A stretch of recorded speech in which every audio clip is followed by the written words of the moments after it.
இதே 2011 புரட்சி தலைவி அம்மா 5.5 வருஷம் ஆட்சி நடத்தினாங்க. அதுக்கப்புறம் 4.5 வருஷம் எடப்பாடியார் ஆட்சி நடத்தினார்.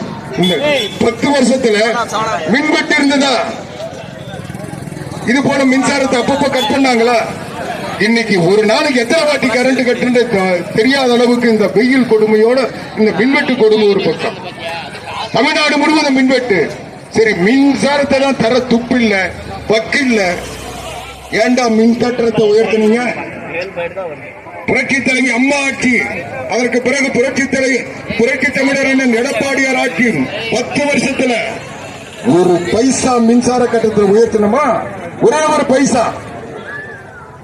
ஆனா இன்னைக்கு இந்த 3 வருஷத்துல எவ்வளவு ஏற்றி வச்சிருக்கீங்க?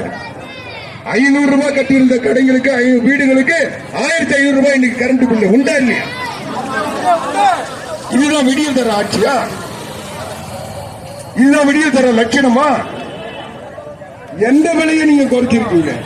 குறைக்க வேணாம், உயராம தடுத்திருக்கீங்க. இன்னைக்கு சாராய கடையிலிருந்து எல்லாத்திலையும் எத்தனை வச்சிருக்கீங்க? பருப்பு விலையை குறைச்சிங்களா?